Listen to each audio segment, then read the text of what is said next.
Good morning बच्चों, कैसे हो? आई थिंक फर्स्ट क्लास होंगे बिल्कुल।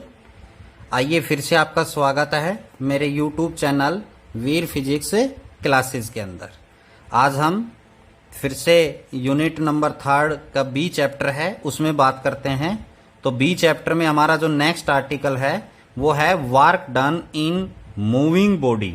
यानी आज हम जो बात करेंगे वो वर्क डन की बात करेंगे, एक बॉडी का और ए रफ सरफेस, यानी रफ सरफेस है हॉरिजेंटली। तो यहां पर हम दो बातें करेंगे, एक तो वर्क डन निकालेंगे हॉरिजेंटल सरफेस पर और एक वर्क डन निकालेंगे इंक्लाइंड प्लेन पर। क्लियर? जो कि इंक्लाइंड प्लेन के बारे में आप बहुत बार सुन चुके हैं। तो आइए शुरुआत करते हैं। तो बेटा वर्क निकालना है, क्लियर? किसका निकालना है? एक बॉडी का, जब वो स्लाइड कर रही है किस पर? रफ हॉरिजेंटल सरफेस के ऊपर। तो यहां पर मानते हैं कि लेट अस कंसीडर, देखिए बार बार मैं आपको बताता हूं, आप नोट्स बनाना चाहते हैं तो जो मैं बोल रहा हूं उसको नोट कर लें साथ के साथ, कि यहां पर हम क्या करते हैं कि let us consider this is the horizontal rough surface. क्या है? ये हॉरिजेंटल रफ सरफेस है जिसके ऊपर एक बॉडी है वो रखी हुई है। ठीक है, ये क्या है? बॉडी है जिसका मास m है। तो आपको पता है डाउनवर्ड बिल्कुल इसके का वेट काम करेगा mg, और इसके जस्ट इक्वल एंड अपोजिट जो है ऊपर की डायरेक्शन में नॉर्मल रिएक्शन r काम करता है। क्या काम करता है? Normal reaction r। It means here r that is equal to mg, यानी नॉर्मल रिएक्शन है वो किसके बराबर होगा? mg के बराबर होगा। क्लियर? अब इसके बाद क्या है? हमने तो वर्क निकालना है। तो वर्क निकालना है तो वर्क किसके बराबर होता है? Force into distance. क्या होती है? Force into distance. तो यहां पर डिस्टेंस ट्रेवल है, तो यहां पर ये जो बॉडी है जिसका मास m है, तो हम इसकी डिस्टेंस ट्रेवल ये कब करेगी? जब हम इसके ऊपर फोर्स अप्लाई करेंगे। तो let us consider we apply the force on this body is P, यानी जो अप्लाइड फोर्स है वो क्या है? P है। क्लियर? तो अब आपको पता है इस अप्लाइड फोर्स के अपोजिट डायरेक्शन में फ्रिक्शनल फोर्स आ जाता है। Frictional force is opposing force that comes into play automatically when we apply the force. जैसे ही हम फोर्स अप्लाई करेंगे, बॉडी है उसके अपोजिट डायरेक्शन में क्या आ जाएगा? Frictional force. क्लियर? अब बेटा आपके पास क्या है कि जब आप फोर्स अप्लाई करेंगे और बॉडी जो है, आप चाहते हैं कि आपने फोर्स अप्लाई किया और बॉडी है वो क्या करे? मूव। तो it means at least the, यहां पर आप लिखेंगे the applied force, the applied force is at least equal to the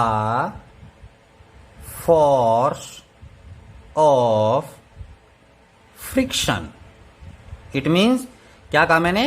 The applied force is at least equal to force of friction, यानी ये जो अप्लाई फोर्स किया है आपने, ये कम से कम क्या हो? फ्रिक्शनल फोर्स के बराबर हो। अगर आप ये चाहते हैं कि ये बॉडी क्या करे? Move. Means P is equal to the force of friction. Force of friction. तो हमने क्या किया? तो इसका मतलब क्या है? इसके बराबर तो फोर्स आपने लगाना ही लगाना पड़ेगा, और आपको फ्रिक्शनल फोर्स से ज्यादा भी फोर्स लगाना पड़ सकता है। तो अब हमने क्या किया? इस बॉडी के ऊपर फोर्स अप्लाई किया और इस बॉडी ने एक डिस्टेंस ट्रेवल की। क्या ट्रेवल की? डिस्टेंस। और डिस्टेंस ट्रेवल करके ये मासी बॉडी यहां पर पहुंच गई बेटा। क्लियर?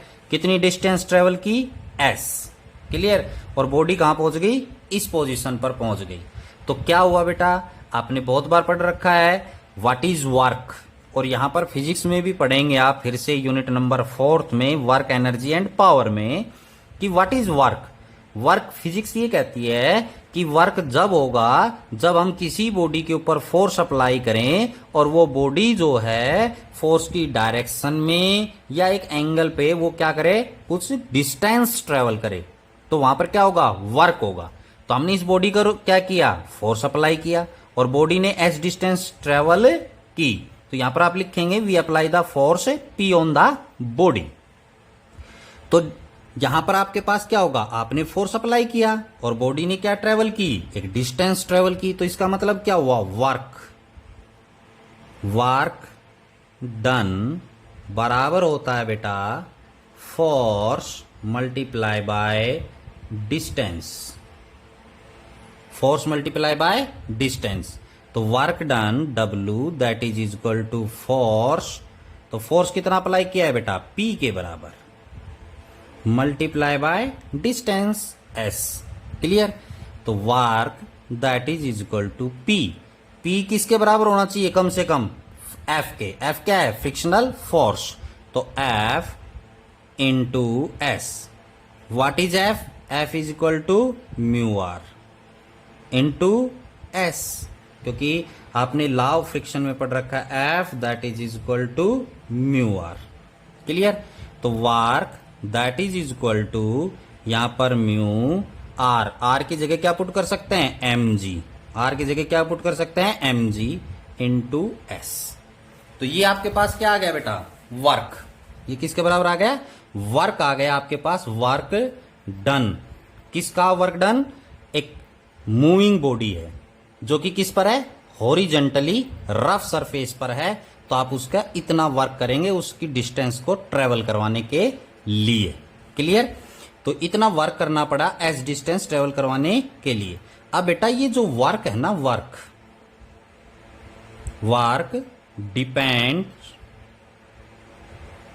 डिपेंड्स अपॉन, यानी ये वर्क है वो डिपेंड किसके ऊपर करेगा बेटा, एक तो म्यू के ऊपर। ये म्यू कहां से आएगा, ये म्यू कहां से आएगा, किसके ऊपर डिपेंड करेगा, म्यू। म्यू कैसे आएगा, नेचर ऑफ मटेरियल,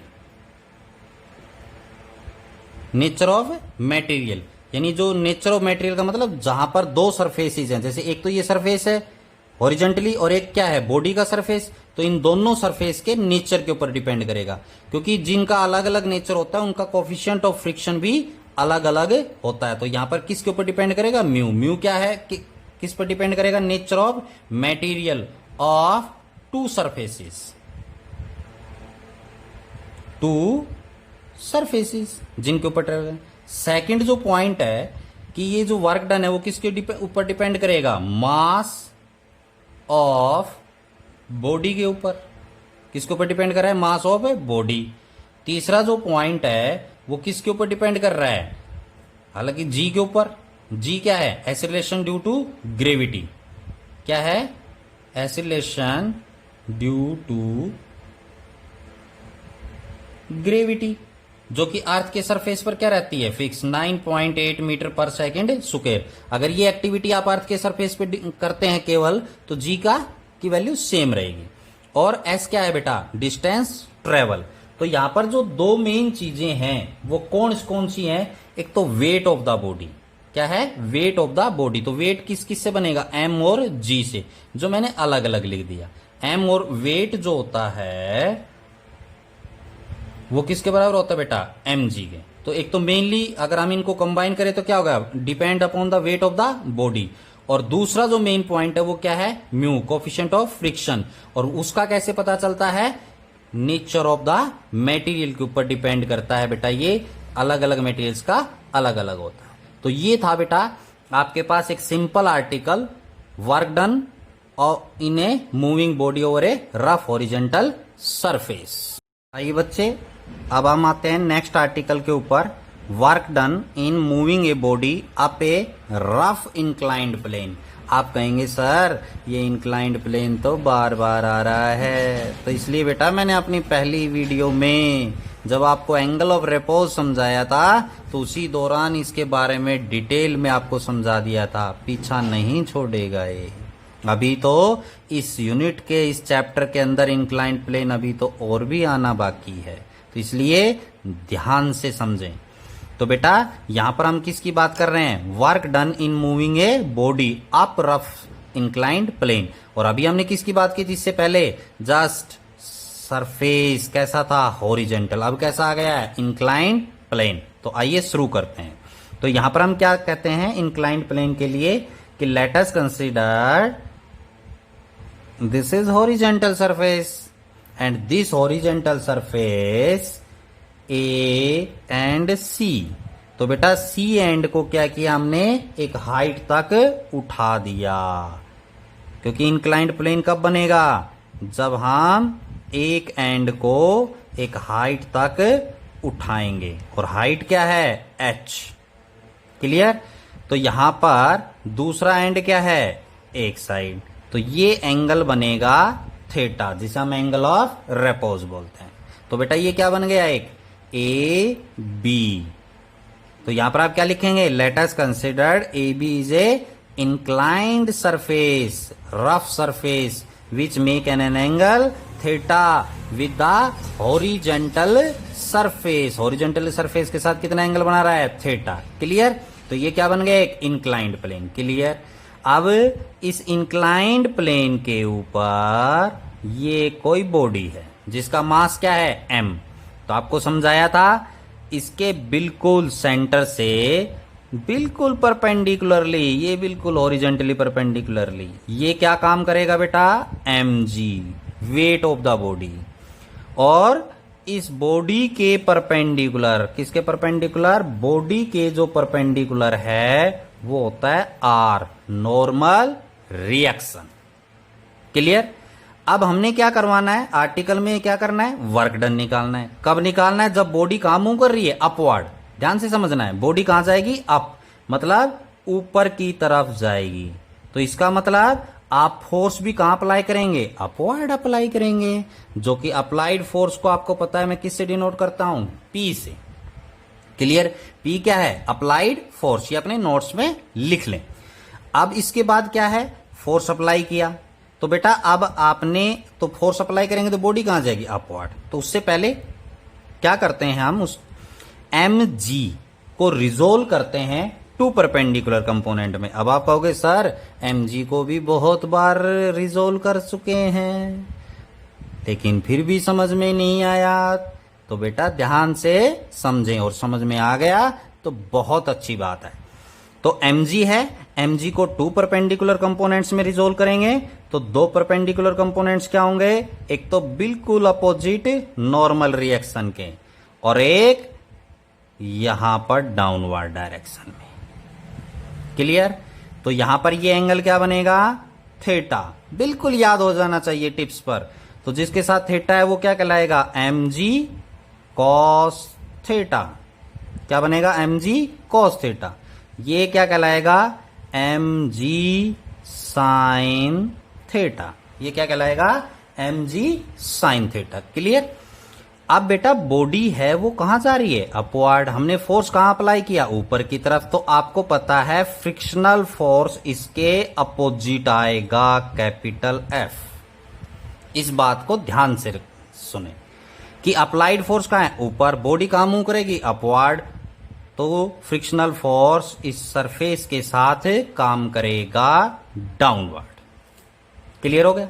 तो बेटा यहां पर आप समझें R that is equal to mg cos theta. ये भी आप बहुत बार लिख चुके हैं। क्यों? क्योंकि R और mg cos theta are equal and opposite. क्योंकि नेट फोर्स क्या काम कर रहा है? जीरो। क्यों? क्योंकि ना ही बॉडी अपवर्ड जा रही है, ना ही बॉडी वर्टिकली डाउनवर्ड आ रही है, ना ही वर्टिकली अपवर्ड जा रही है। क्लियर? तो इन दोनों, इसका मतलब क्या है? ये दोनों फोर्सेज हैं वो कैसे हैं? बराबर है। अब नेक्स्ट बात आती है इसकी, क्या कि आपने फोर्स अप्लाई कहां किया? अपवर्ड किया, और बॉडी कहां मूव कर रही है? अपवर्ड मूव कर रही है। इट मींस ऊपर का फोर्स ज्यादा है और डाउनवर्ड फोर्स कम है। क्लियर हुआ या नहीं हुआ? अपवर्ड है, बॉडी ऊपर जा रही है, तो इसका मतलब अपवर्ड फोर्स कैसा है? ज्यादा, और डाउनवर्ड फोर्स कैसा है? कम है। क्लियर? तो यहां पर जो P है वो मिनिमम किसके बराबर होगा, जो कि अभी आपको बताया था अभी पिछले आर्टिकल में कि अगर बॉडी को अपवर्ड मूव करवाना चाहते हैं, body moves upward then the upward force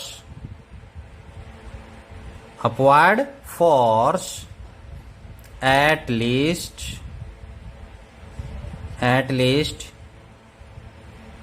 equal तो इक्वल टू किसके इक्वल टू होगा बेटा, जो अप्लाइड फोर्स है P that is equal to mg sine theta plus F। Sine theta ये रहा और F क्या है, फ्रिक्शनल फोर्स। ये दोनों का सम है क्योंकि ये दोनों सेम डायरेक्शन में, ये इधर अपोजिट डायरेक्शन में, तो इसके बराबर तो फोर्स लगाना ही पड़ेगा। क्लियर। अब इसके बाद हमारे पास क्या है, जैसे आपको समझाया गया था हॉरिजॉन्टल में भी। क्लियर। तो अब आपके पास आता है P, आपने अप्लाई किया और बॉडी ने क्या किया, एक डिस्टेंस ट्रेवल की, तो यहां पर क्या होगा बेटा, वर्क डन। क्या होगा, work done that is equal to force into distance, force into distance. Clear. तो work that is equal to force कौन है, P इंटू डिस्टेंस क्या है, S। तो यहां पर work done W that is equal to P की जगह क्या लिखेंगे बेटा, mg sine theta plus F और इंटू S डिस्टेंस हो जाएगी। क्लियर। अब इसके बाद W work done that is equal to mg sine theta plus F की जगह क्या पुट करेंगे बेटा, mu R, frictional law of friction, into S क्या हो जाएगा बेटा, डिस्टेंस। तो यहां पर mg sine theta plus mu R कहां से पुट करेंगे, इसी क्वेश्चन नंबर फर्स्ट से। तो ये जैसे इंक्लाइंड प्लेन है तो आर की वैल्यू रिजोल्यूशन से आएगी, रिजोल्व करेंगे जब हम वेक्टर को, और हॉरिजॉन्टल प्लेन है तो उसमें आर की वैल्यू mg के बराबर होगी। तो यहां पर r की वैल्यू क्या है बेटा, mg cos theta, mg cos theta into s। तो w that is equal to, यहां से mg को मना जाएगा और क्या बच गया बेटा, sign theta plus mu cos theta into s। Clear. तो ये क्या आ गया बेटा, वर्क डन। ये क्या आ गया, वर्क डन। किसका वर्क डन आ गया, in a moving body on a rough inclined plane. जब बॉडी कहां मूव कर रही है, अपवर्ड डायरेक्शन में, तो हमें ये वर्क है वो करना पड़ेगा। क्लियर। अब इस वर्क डन की वैल्यू कैसे निकालेंगे आप, by knowing the value of m है, g की आपको पता है acceleration due to gravity 9.8 metre पर second square, theta is angle of repose, mu coefficient of friction, cos theta, theta is the angle of repose, और s क्या है, distance travel है। क्लियर। तो इनकी वैल्यू हम जानकर वर्क की वैल्यू कैलकुलेट कर सकते हैं। तो आज हमने इस वीडियो में पढ़ा वर्क डन किसका, एक मूविंग बॉडी का on a rough surface, horizontally और इंक्लाइंड प्लेन। तो आज के लिए इतना ही। Thank you and have a nice day.